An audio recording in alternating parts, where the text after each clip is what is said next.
Isan'ireo firenena nanao sony fifanarahana minamata mikasika ny Mercure i Madagasikara ary efa nakatoavin'ny intermédiaire-pirenena izany.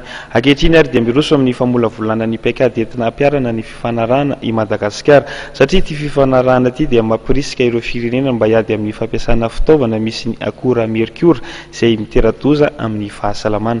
Ravakarandriamanala sy Mamirasambelo mitondra izay sary izay ho antsika. Maro amin'ireo fitaovana ampiasaintsika amin'ny fiainana andavanandro no misy ny akora Mercure. Ny Mercure izay mitera-doza ho an'ny fahasalaman'ny olombelona. Misy eo amin'ny endrika maro ny mahatonga fanapozinana avy amin'ny Mercure, toy ny fifohana entona tsy hita-maso voaka ny Mercure, ny fahatelemana Mercure atsinahy ary ny fidiran'ny Mercure amin'ny masokoditra amin'ny alalan'ny fanosorana na fandraisana azy. Ny Mercure moa zany araka ny taremarka officiel azonay dia tsy misy hoe tena hoe mihinana Mercure, zany hoe fitrandrana Mercure amin'ny vantana eto Madagasikara. Nefa tsara ho marina fa ny fitaovana ampiasaintsika andavanandro dia maro dia maro tokoa misy Mercure.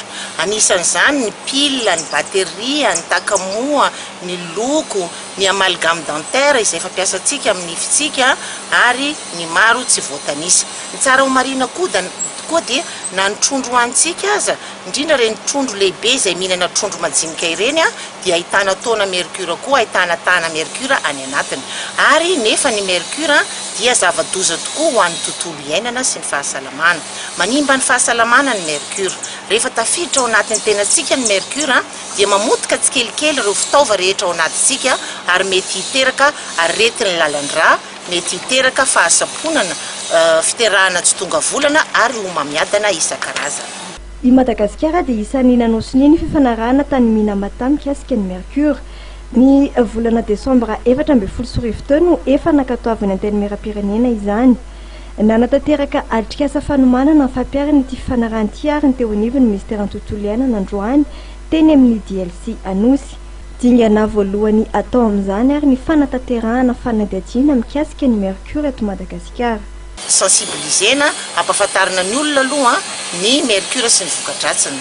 Rehefa aveo dia ampahafantarana ny olona ihany koa ny fikirakirana ireny fako misy Mercure ireny. Fa alohan'izay zany dia misy ny fanombatombanana, zany hoe évaluation ny zava-misy eto Madagasikara momba ny resaka Mercure ity dia izay leo atombotsika androany.